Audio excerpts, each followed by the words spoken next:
Her heels dangled from one hand as the tide pulled at her ankles. Darius stood by the rocks, waiting, his eyes steady, unreadable. When her fingers brushed his, he didn't pull away. Lila Montgomery boarded like the jet bridge was a red carpet. Thick, curvy, camera-ready, even without cameras, she moved in a cream cashmere coat that skimmed her hips and a silk dress the colour of poured champagne. Her assistant had begged her to rest. Rest was for other people. Control was her ritual. Markets green across the screen. Meetings stacked like dominoes waiting to fall at her touch. The world made sense so long as she could press a thumb to it.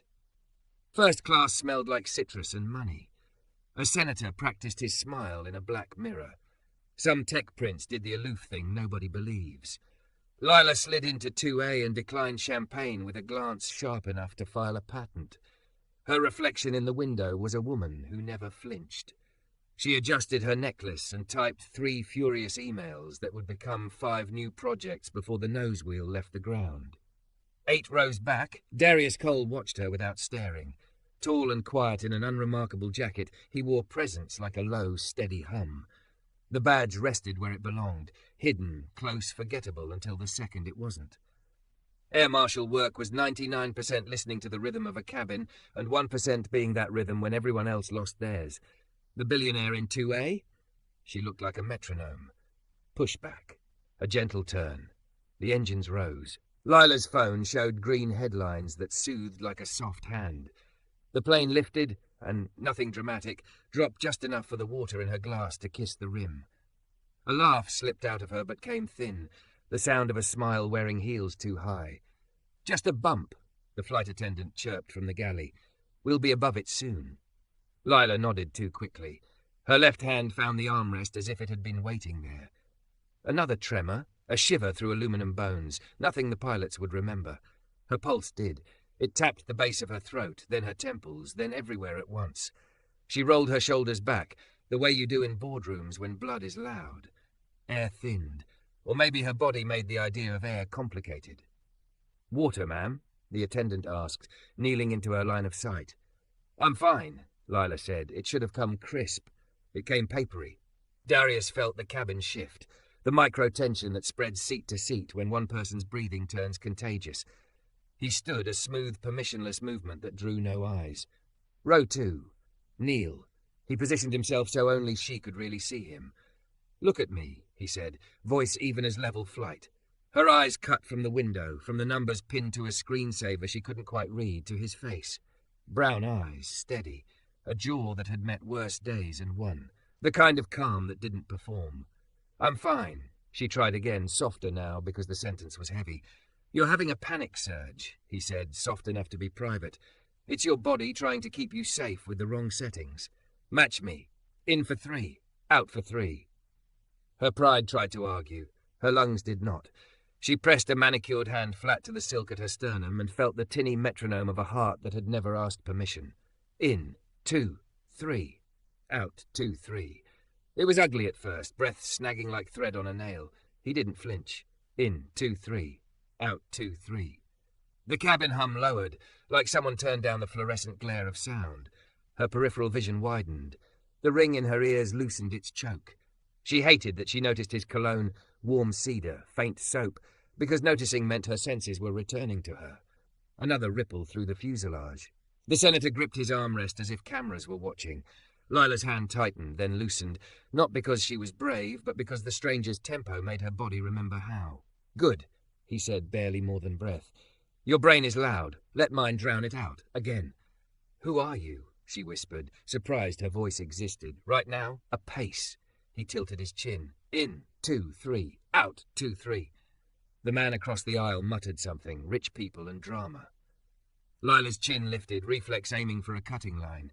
Darius shook his head once. Tiny gesture. Not now. Her jaw softened. She didn't owe the aisle seat anything. She owed herself oxygen. "Feet flat," he said. "Press your heels into the floor. Feel the aircraft lifting you. Let the seat hold the weight." She did and felt ridiculous and felt better. The seat was shockingly good at being a seat. Her calves uncoiled. A tiny tremor kept skating through her hands. The tremor did not own her breath. "You're doing the work," he said, a quiet scoreboard. "Even this feeling peaks and dips like weather. It passes." Time, which had been a blur, turned back into seconds. Somewhere behind them, ice clinked in a glass. Somewhere ahead, a baby murmured and fell asleep. Lila's pulse stopped counting emergencies. "Tell me something that's true right now," he said. She frowned. "I hate that question." "It works." She found the window. Clouds, sun, her own faint reflection, less hard. "The light is on my hands," she said, surprised by the softness of the observation. "It's warm." "Good." Another. "The engines are steady." Another. "You're calm," she said, and blinked as if catching herself confessing something. He almost smiled. "That one helps me, too." Her mouth tilted despite herself. The plane skimmed into smoother air. The captain's voice, far away and cheerful, promised a gentler ride. The seatbelt sign stayed lit, but felt less like a command now, more like a routine. Colour returned to her cheeks, not the high alert flush, but something human. She exhaled, long, and her body called a truce. "I must look ridiculous," she muttered, because old habits reach for sarcasm like a coat. "You look like a person," he said. "Happens up here, happens everywhere." She studied him. The composure wasn't performative, it was practiced. Military straightness hiding in civilian fabric, hands that knew their own strength and how not to use it. "You're not crew," she said. "No." "Then why?" He tipped his head, not quite answering, because that was the job. "Hydration helps. So does not arguing with your lungs. If it kicks up again, steal my count. It's public property." "Lila," she said, offering the name like a hand she rarely extended. "I'm Lila." "Darius," he said. The syllables landed like a place to stand. She settled back an inch at a time, the way you lower yourself into water you once thought would drown you. The attendant reappeared, eyes asking permission. Lila nodded. The first sip of water tasted embarrassingly good. "Thank you," she said without looking at him, because eye contact would turn the word into a wound, and she didn't want that. "Not now." "You did it," he said. "I just kept time." The plane found its rhythm and held it. Sun spread across the wing like fresh gold leaf. Lila's phone buzzed in her lap. She didn't reach for it. She watched her breath instead, surprised by the intimacy of watching yourself survive. When the seatbelt sign went off, a ripple of relief moved the cabin like grass in a small wind. Darius rose. He didn't touch her arm or linger to collect gratitude. He returned to his seat the way he'd arrived, quiet as a held note. Lila found the window and the oval of sky it granted. She could feel the impression of his steadiness in the air, like the echo of a bass line after the speakers go silent. She placed her palm low on her abdomen and counted once, because it felt like a promise to herself. Across the aisle, the muttering man asked for a whiskey in a tone that expected absolution.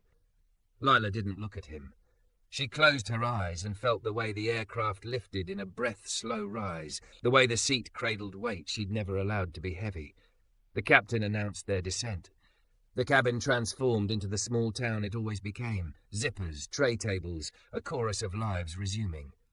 Lila's heartbeat tried one last sprint at the change in pitch. She caught it on a 3 count and let it run itself out. Her lips curved. Maybe control wasn't a fist. Maybe it could be a rhythm. When the wheels kissed the runway, firm, not rough, she braced for that old bolt of fear and instead felt a strange, fragile pride. She'd done nothing heroic. She had breathed. It felt like learning a new language in which her body was not the enemy. The doors opened. Daylight spilled in. A rush of impatience and perfume, and the particular ego that lives in first class leaned toward freedom. Lila waited. No rushing the aisle, no fight for overhead space. She stood when it was her rose time, steadier in heels than she had been in her bones an hour ago. "Good landing," the attendant said, and her smile to Lila held a small conspiratorial warmth. Lila nodded, and before common sense could sand it down, turned to find him. Darius was 2 rows back, pretending successfully to be forgettable. Their eyes caught. She didn't thank him again. She didn't need to. "Count to 3, she said, the faintest smile electrifying the words. He inclined his head once, the gesture of a man who'd be there if the sky misbehaved again. Outside the door, cameras flickered somewhere beyond the jet bridge. Lila felt the old armor try to climb her shoulders. She drew a breath, slow, and stepped forward into a world that had not changed at all, while she, quietly, stubbornly, had.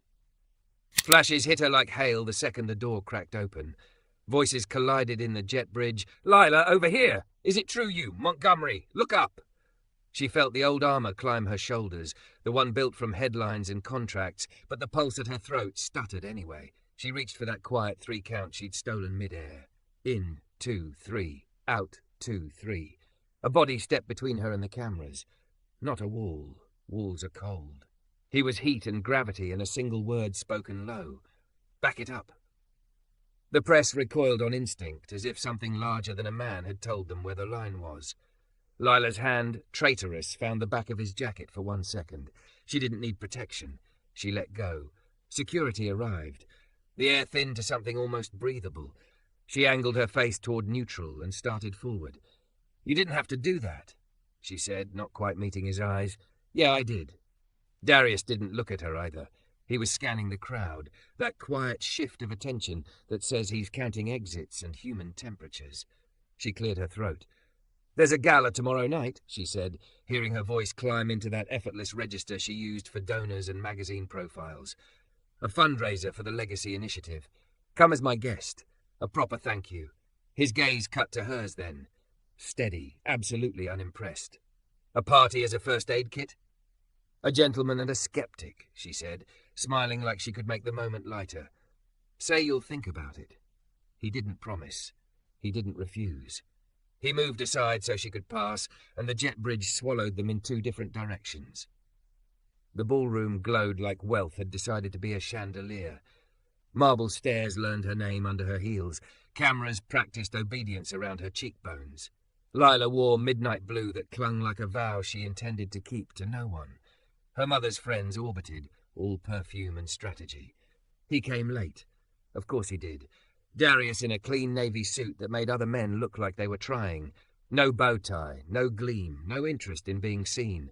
He stood near a column as if the room were a problem set he'd already solved. "You came," she said, suddenly unsure what to do with her hands. "You asked." She was about to reply when a familiar cologne cut the air, sharp citrus and old smugness. Graham Pierce materialized with a flute of champagne and a smile shaped like ownership. Her ex-fiancé had the kind of face cameras loved and people learned to regret. "Lila, darling, and who's this?" His gaze slid over Darius, not landing, not curious, already grading. "Darius Cole," she said, keeping her voice level. Graham's mouth tilted. "Ah, security." Something low tightened in Darius's jaw, a muscle you only notice when it's trying not to move. Lila felt heat rise in her chest, a defensive impulse she misfiled under "Don't make a scene." She lifted her glass instead. "Enjoy the evening, Graham." Darius's eyes flickered to hers, no accusation, only a ledger with a new line added. He nodded once, polite the way a closed door is polite. "Ignore him," she said too quickly. "He's noise." "He's your noise," Darius replied, calm as an observation, and let the crowd take him. Lila went hunting for donors and found mirrors. She shook hands that had never gripped anything heavy. She smiled until her face felt like an overworked muscle. She kept seeing the angle of Darius's shoulder as he turned away. On the balcony, Los Angeles threw its light up against the glass like an ocean against a seawall. Her phone buzzed. Articles, congratulatory notes, a text from her mother. "Remember the board chairs. Remember the optics." Lila typed back nothing and leaned into the night. Her assistant found her. "The press wants you for a pull quote on resilience," Mara said, breathless. Lila laughed once, soft and humorless. "Of course they do." When she re-entered the ballroom, she watched Darius say little, watch much, his presence a quiet correction to the room's performative ease. She meant to cross to him. She meant to say the sentence that would pin Graham's words to the floor and step on them. She meant to, but the music surged, a board chair intercepted, a camera grew teeth, and the moment slipped by with the precision of a man-made tide. He left without a goodbye. She felt it from across the room. The absence, like a light going out you didn't notice, had been lit. He called in the morning. She almost didn't pick up. Pride was busy constructing arguments. Curiosity answered first. "About last night," she began, aiming for light. "You let him call me security," he said. Even, not accusing. Facts often cut worse than anger. "He meant it as a joke," she lied, and hated the taste of those words even as they left. "Do you hear yourself?" Silence stretched, thin and dangerous. "I didn't want to escalate," she said, quieter. "You didn't have to escalate," he answered. "You just had to say something." Her instinct rose, the one that made rooms obey. I invited you to thank you, not to be treated like a man, he finished for her, soft and lethal. Heat ran under her skin. That's not what I meant. It's exactly what you didn't mean to mean. The line went silent for a breath, then two. I've heard you're overreacting, calculated to sound kind before, too. She shut her eyes. If she reached for the 3 count now, it would feel like theft. Forget the Gala, Lila, he said, voice suddenly tired. Forget the thanks. The call ended with a clean click that felt like a door closed by an adult who wouldn't slam it. Lila stared at the phone until her reflection blurred. She put it down like it was hot. The city moved without her. Emails multiplied. Her calendar stacked itself into a tall, teetering thing. She cancelled the first 3 meetings with 2 sentences that startled her team. She sat very still in the morning quiet and tried to find a rhythm that didn't use him as a metronome. Her mother arrived without knocking, a breeze of silk and efficient judgment. Claudia Montgomery had a voice designed for rooms that needed the edges sharpened. I heard about your friend, Claudia said, letting the word friend carry weight it wasn't built to carry. Gala gossip travels. He's not gossip, Lila replied, not looking up. He is not our world, Claudia said. Don't invite people to laugh at you, darling. Lila stood. I'm not afraid of being laughed at. You are afraid of being understood, Claudia said, a precise slice that landed where it meant to. Pick your fears better. When the door closed, Lila felt the echo of her first breath on that plane, the one she hadn't owned yet. She found the couch and sat. In, 2, 3, out, 2, 3. She counted not to calm herself, but to outweight the urge to defend what didn't deserve it. Her phone lit with another name, Andre Cole, not Darius. She hesitated, then answered. Lila? A voice in the register of older brother and undercar grit. This is Andre, Darius's brother. She gripped the phone harder. Is he... He's fine, Andre said. Too fine, meaning quiet as a locked drawer, which is not how he gets when he doesn't care. She swallowed. Why are you calling me? Because I fix engines, Andre said, and I can hear when something misfires even over the phone. Whatever you two are doing, it's making noise. We're not doing anything. Exactly, he said. Look, I don't know your world. I know my brother. He doesn't ask for much. He does expect people to see him. If you can't, just don't stand in his way when he walks. The line clicked off. Lila stood in the center of her immaculate living room and stared at a city that reflected itself in her glass. She'd built a life out of not needing anybody to translate her. She'd built a company out of identifying weaknesses in other people's systems. She did not have time to become the thing she despised. She had time anyway. She arrived that evening at a smaller benefit, the kind of event where sincerity tries to dress like a silent auction. She hadn't invited Darius. She didn't expect to see him, which is why her pulse kicked when she did, off to the side, posture loose, eyes alert, an old habit of guarding rooms he didn't belong to. She almost walked to him. Instead, a noise at the bar pulled the room's attention like a magnet. A young waiter, black, nervous, the shaky grace of someone trying to cross a crowded floor with a tray of wine, clipped a shoulder and loosed 3 red drops onto the jacket of a man with an expensive watch and the permanent smirk of inherited confidence. Figures, the man said, loud enough to be the room's new soundtrack. Can't trust some people to carry a tray. Laughter, the thin kind. A few looks away. A few looks at Lila. Her body moved before her boardroom training could muzzle it. Heels bit marble, voice found steel. Apologize, she said. The man turned, blinking. Excuse me? She stepped closer. You heard me. Lila, someone hissed behind her, Claudia's voice or 100 voices that sounded like hers. Not the place. It's exactly the place, Lila said, never taking her eyes off the man. Say you're sorry. He scoffed, the sound money makes when it thinks it's above consequence. You're over. Finishing that word would be unwise, she said, and the sentence didn't come from her mother's lessons or her PR team's prep. It came from the way her lungs worked when someone lent them an honest count. The waiter stared, stunned, then set the tray down like setting down a weight. In her peripheral vision she felt rather than saw Darius straighten, a quiet current pulling taut. She didn't look at him. She didn't need him to witness this to make it real. She needed to witness it for herself. The man muttered a sorry that wasn't one. It would do for the moment. The room exhaled and rearranged itself. Lila stood very still in the middle of the marble, the word overreacting still ringing in her bones like a fire alarm she'd finally learned how to turn off. She didn't look at the cameras. She didn't look for her mother. She bent to the waiter instead. "Are you okay?" she asked. He nodded, eyes bright. "Thank you." When she finally looked up, Darius was near the window, city lights at his back, watching her as if recalibrating an equation. She took one step, then another, toward the only conversation in the room that mattered. The ballroom emptied slowly, the last guests trailing out in a flutter of perfume, murmurs, and the clink of glasses stacked by tired servers. Lila Montgomery stayed behind, her back to the room, eyes fixed on the glittering sprawl of the city through the tall glass windows. The skyline pulsed with light, restless and alive, while inside, her body buzzed with the aftershock of what she'd done. Her words still rang in her chest. "Apologize. You don't get to say that. Not here. Not anywhere." She'd broken the silence that once chained her, and though the crowd had gasped, though the cameras had caught every sharp syllable, she had not looked away. She had stood tall, louder than her fear. Her clutch slipped in her fingers. She gripped it harder, but her hands still shook. Not from regret. She knew that much. But from the strange mix of liberation and terror that came when you stepped out of line and realized there was no going back. Footsteps cut softly across the marble. Lila didn't turn. She knew the rhythm. "You didn't hold back," Darius Cole said. His voice was low, steady, the same tone that had once anchored her through panic at 30,000 feet. She turned then, her eyes searching his face.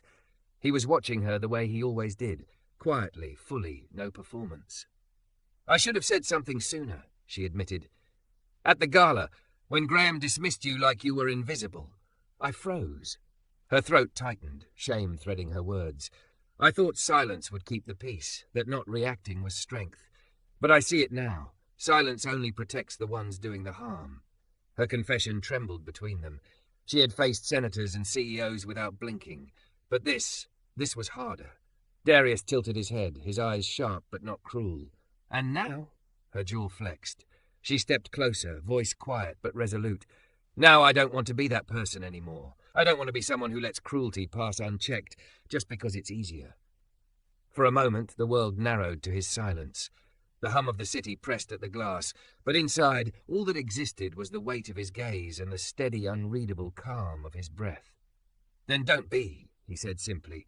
Her chest loosened. A small laugh escaped her, shaky but real. "You make it sound so simple." "Not simple," he corrected. "Just worth it." The words landed deep, and she felt something shift, something she hadn't allowed in years. Her throat tightened again. "I'm sorry, Darius, for letting him talk to you like that, for letting myself believe staying quiet was safer, for making you feel unseen when you were the only one who truly saw me." He studied her face for a long moment, then gave the faintest nod. "You said it now." Her lips wobbled into a laugh, soft and self-deprecating. "You never let me off easy, do you?" "I don't know how," he said, his mouth curving at last, just slightly. They stood together in the dim, empty ballroom, the chandelier above casting fractured light over their faces. For the first time, she didn't care about appearances. By morning, her name was everywhere. Montgomery calls out racist remark at Gala. Clips replayed across networks, her voice sharp and unyielding, her eyes fierce under diamond lights. Some headlines praised her courage, others framed it as scandal. Donors called. Board members demanded explanations. Her mother sent a message sharp enough to cut. But beneath the chaos, Lila felt something she hadn't since the plane. Pride. She called an emergency board meeting. The table gleamed with polish and power, the air tense with disbelief. "You're stepping down?" one of the members repeated, incredulous. "Yes," Lila said, steady. "The legacy fund is over." "Lila, you are the legacy fund," another protested. "Not anymore," she replied. "It will be reborn as something real, focused on mental health and flight anxiety research. No more charity galas for optics. Actual change." Whispers flared, outrage mixing with panic, but she didn't flinch. For once, she didn't fear their disapproval. Later, cameras flashed at a press podium. Lila spoke without notes, her voice steady, her chin high. "We all have moments we're not proud of," she said. "But what matters is what we do after. I want to do better. I will do better." In the back, her mother sat with arms folded tight, lips pressed to a line. Lila didn't look her way. Instead, her eyes found him, off to the side, leaning against a wall, watching with that quiet steadiness. She smiled, small and private, meant only for him. The Malibu shore stretched wide under the late sun. Lila walked barefoot, heels dangling from one hand, the salt wind tangling her hair. For once, she didn't care how she looked. Darius stood by the rocks, hands in his pockets, jacket slung casually. He turned when her steps crunched on wet sand. "You really hate shoes, huh?" he said, voice lighter than she'd heard in weeks. She smiled faintly. "Maybe I'm just learning to walk without them." They stopped close enough for the breeze to carry a strand of her hair across his shoulder. "I thought control was the only thing keeping me together," she admitted softly. "But losing it on that plane, maybe it was the best thing that ever happened to me." He studied her face, all the hardness gone from her posture now, replaced with vulnerability she'd never dared to show. "You found your footing," he said. "Took a little turbulence to shake you into it." She laughed quietly. "And maybe someone willing to sit next to me and count to 3. This time he smiled fully, not the flicker or restraint, but real and unguarded. She felt the sand shift under her toes, the tide nudging against their ankles.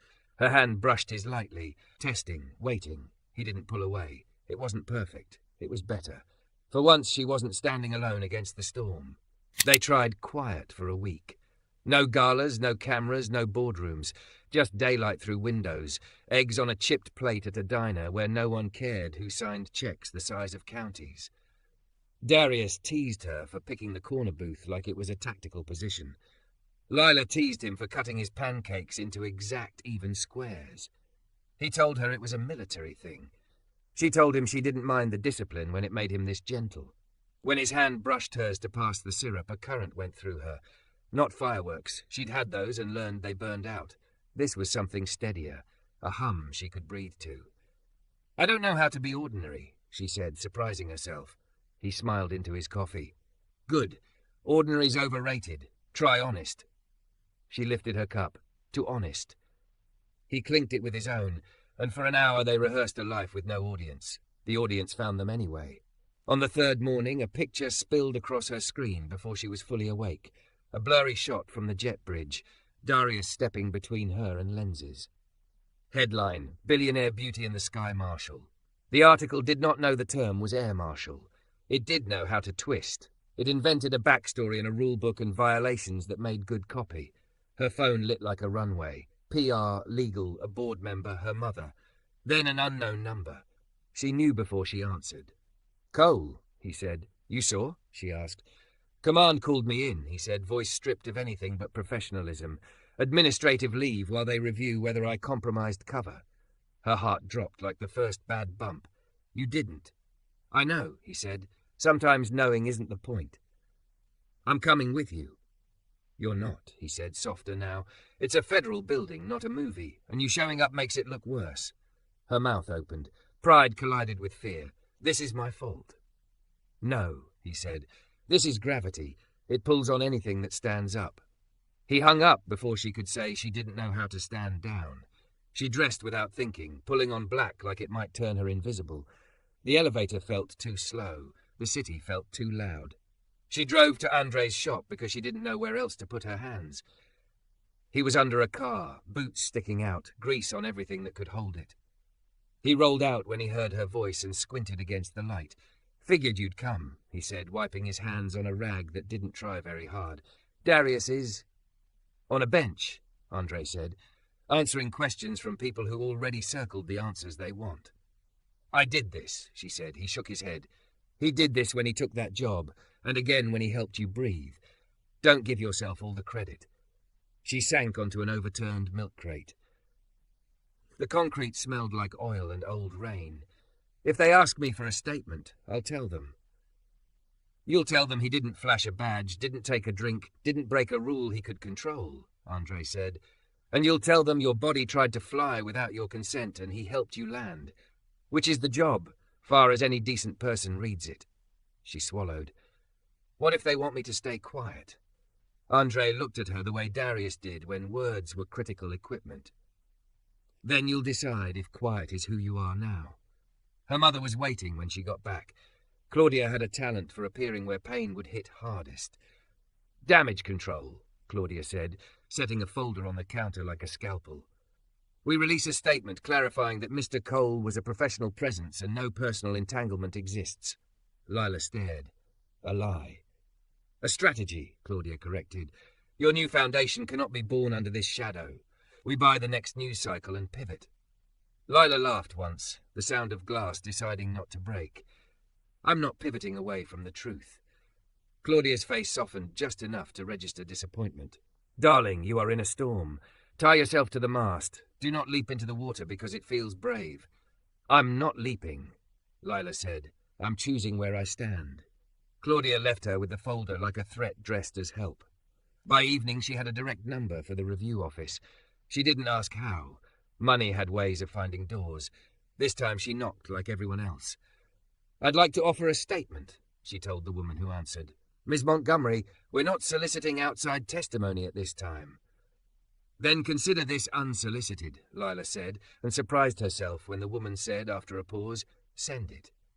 She wrote at her kitchen island, hands steady. She wrote about a stranger kneeling and giving her a rhythm, about how he never said who he was, about how he let her claim the victory and return to anonymity because it protects more than his ego, about how the only thing compromised that day was her armor, and how grateful she was. She hesitated, then added one more line. "If discipline is required, I ask that you direct it at me, for accepting his help and for inviting him into a public space where his presence was misread. He did his job. I am learning mine." She pressed send and felt something unclench that hadn't been in her chest so much as in the story she told herself about deserving help. The response wasn't immediate. It never is. She slept badly and woke early and booked a flight to Washington because waiting in place felt like dying standing up. Her assistant tried to stop her with calendar logic. Lila thanked her and packed a small bag. At the airport, she breezed past the lounge and went to the gate like a person instead of a brand. When the aircraft door closed, her body remembered every lie it liked to tell. Her hand shook. She placed it flat on her stomach and counted the way he taught her. In 2, 3. Out 2, 3. The airplane did its part, lifting into a sky that didn't care about press cycles. A boy sat beside her, 15 maybe, knuckles white around armrests that had done nothing to deserve it. His mother stroked his hair, whispers falling apart. "You okay?" Lila asked, gentle. He shook his head, eyes huge. "They say to be brave," he whispered. "I don't feel brave." "Me neither," she said. Honesty tasted like clean air. "Want a trick?" He nodded. "Match me," she said. "In for 3. Out for 3, like you're blowing out an invisible candle and don't want to drool on your cake." He laughed despite himself, a short, bright thing. They breathed together. His shoulders came down a fraction. So did hers. She didn't think about what the papers would say if someone recognized her coaching a child through turbulence. She thought about being a person in a tube of sky and how profoundly ordinary that was. When they landed, she put her hand on his shoulder. "You did the work," she said, and realized she'd stolen the line because it belonged to them now. The federal building was colder than necessary, the kind of chill that says leave your heat at the door. Darius sat in a hallway on a plastic chair under a framed flag. An older man in a grey suit, union rep, leaned over, speaking low. Darius looked up when she approached, surprise flashing before he put the mask back on. "You shouldn't be here," he said, standing anyway. "I should," she said. "And I am." The union rep raised an eyebrow. "Miss Montgomery?" She shook his hand.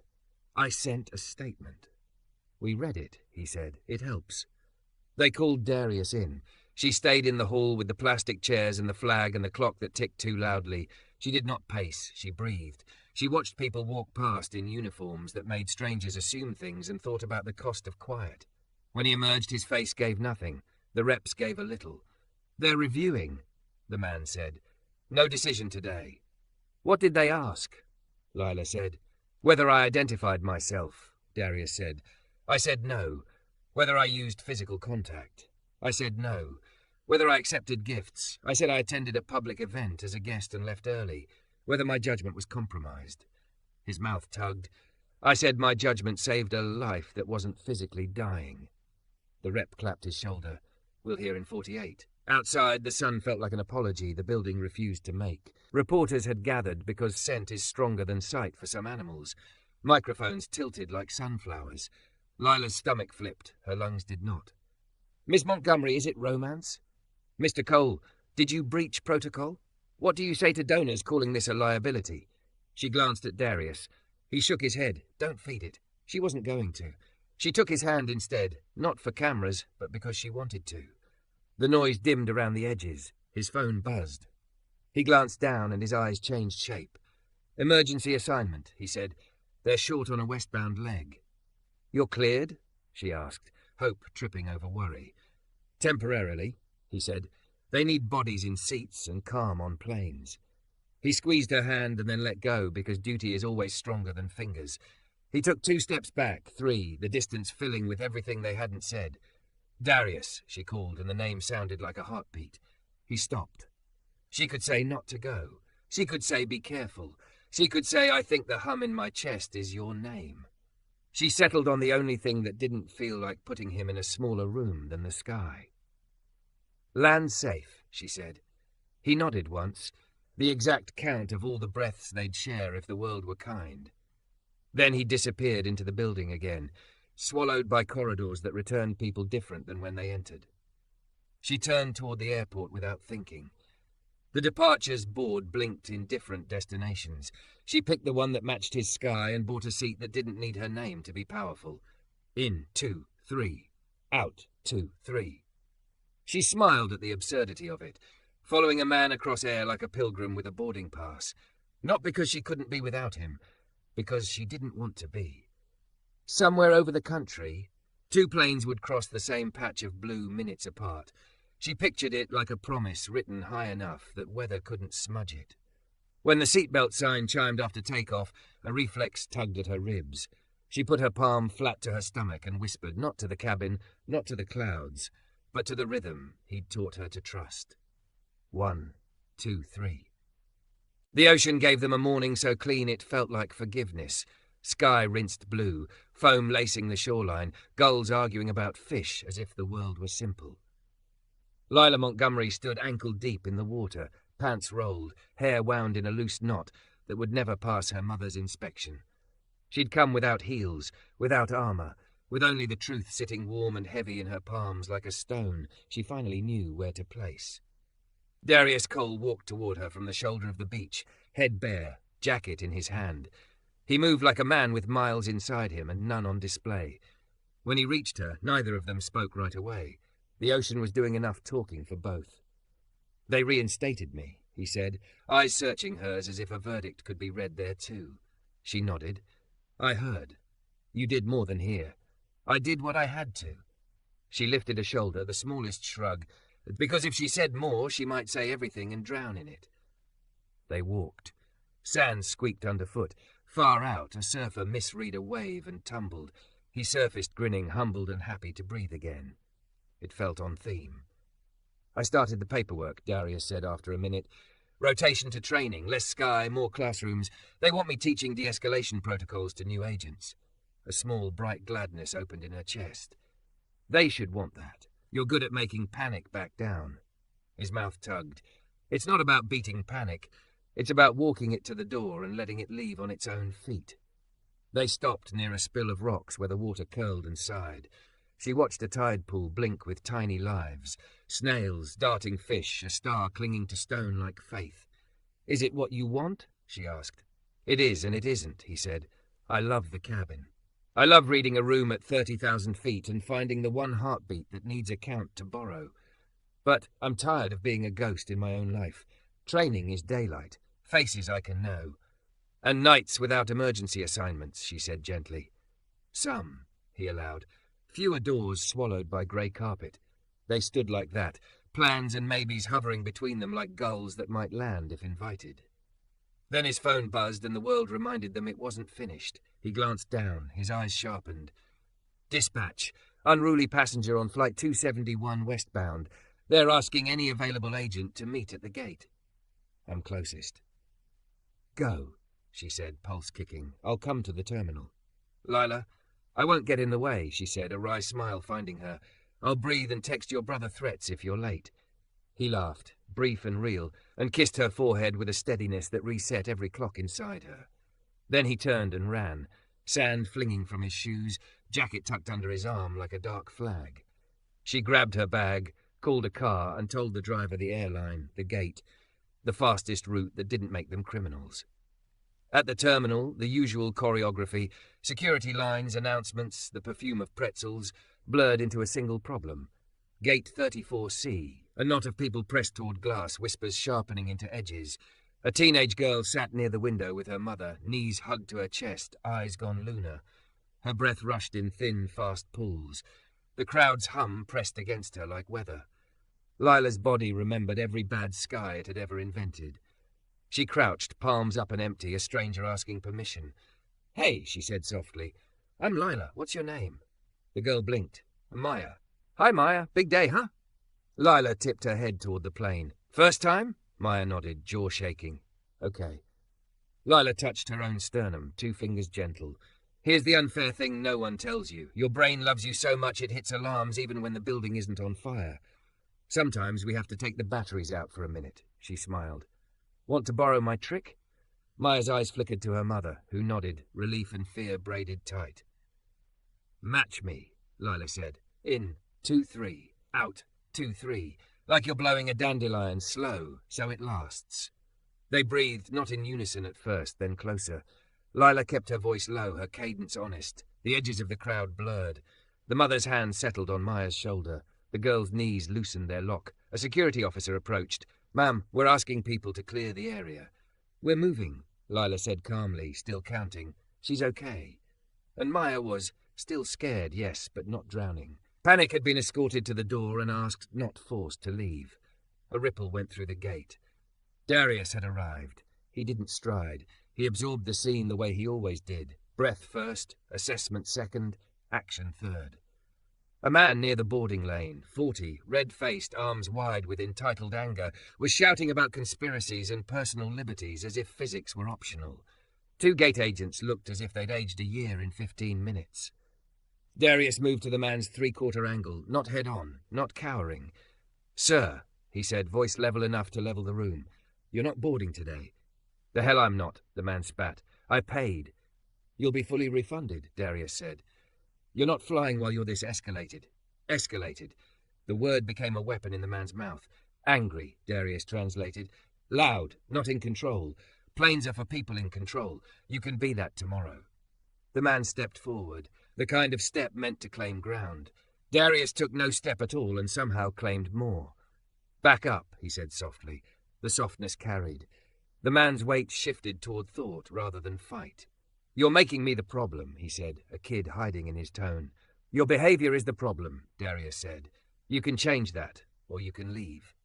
Silence thinned. A choice appeared. It surprised everyone when the man took it. He scoffed for show, shouldered his bag, and stormed off in a direction that wasn't a jet bridge. The gate exhaled, the collective sound of 100 bodies who didn't know they were waiting to borrow one man's steadiness. Darius spoke to the agents, the pilot, the officer. He checked on a crying toddler with a father who hadn't learned yet that holding his own breath makes the baby worse. He handed the father a count and a smile. It worked, because it's public property. Lila watched him do the work. Quiet, precise, not performative, and felt an ache behind her ribs that wasn't fear. It was relief finding a home. Maya tugged her sleeve. "Is he your?"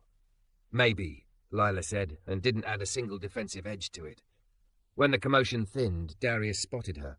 She lifted a hand, 2 fingers at her sternum. "Count?" He answered with the smallest nod. "Always." The flight boarded. Maya and her mother walked down the jet bridge, breath steady. Lila stayed, not because she couldn't board without him, but because the story asked for something else today. He came to her when the last stroller had been tagged. The fluorescent wash of the gate did him no favors. He still looked like the point in a compass you use to find yourself. "You were good with her," he said. "You taught me," she said. "I'm loud about it now." "You're loud, period," he said, mouth tilting. "With purpose," she shot back, pleased to hear the joke fit in her mouth without apology. They moved out of the stream of bodies and stood near a window where planes taxied like patient animals. She took his hand. It was ridiculous to do that here. It was perfect. "I don't want to keep this in hallways and training schedules and the spaces between assignments," she said. "I don't want to be brave only when no one's looking. Being brave when everyone's looking is easier to tweet about and harder to live." "I'm done tweeting," she said. "I'm living." She drew a breath that had all her seasons in it. "Darius Cole, I don't belong to anyone, but I choose you. I choose your quiet, your stubborn, your way of turning panic into something that can put its shoes on and go. I choose mornings that smell like coffee and jet fuel, and afternoons that smell like engine grease, and nights that smell like ocean. Will you be mine?" He didn't answer quickly. He never does. He let the words land and walk around and try all the doors. Then he squeezed her hand, not as punctuation, but as promise. "Yes," he said, "but with conditions." She blinked. "Excuse me?" "2," he said, and his eyes warmed. "1, you keep being loud when loud is right. 2, when your lungs lie, you let me count you back to truth." She laughed, helpless and full. "Deal." He reached into his pocket and came up with nothing fancy, a small braided cord, navy and silver, the kind you'd wrap around a wrist on a ship if you believed in talismans. "Made this in training," he said, almost sheepish. "Fidgeting that turned into muscle memory. Figured you might need something to anchor when you can't find me in a crowd." She held out her wrist. He tied it there, quick and sure. It was plain and perfect and bit into her skin just enough to be real.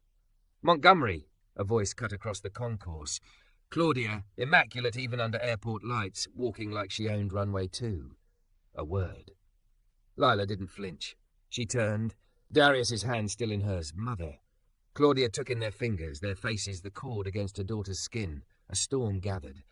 Then something else, a calculation deferred to curiosity. "The press will have a feast." "Let them," Lila said. "We'll send them the check." Claudia's gaze slid to Darius, measuring and for once finding no easy sum. "You protected her." "She protected herself," Darius said. "I kept time." Claudia's mouth did a strange thing, warmed a fraction. She looked back at Lila. "You're sure?" Lila thought of the plane that first day, the way fear had tried to evict her from her own body. She thought of counting with a boy on a flight and with a girl at a gate. She thought of a man who didn't collect gratitude like trophies. "I am." Claudia nodded once, the tiniest bow to a decision she could not outmaneuver. "Then be sure loudly," she said, and walked away, pearls shining like small moons that had heard enough tides for one life. Darius exhaled a laugh. "Was that approval?" "Call it a weather report," Lila said.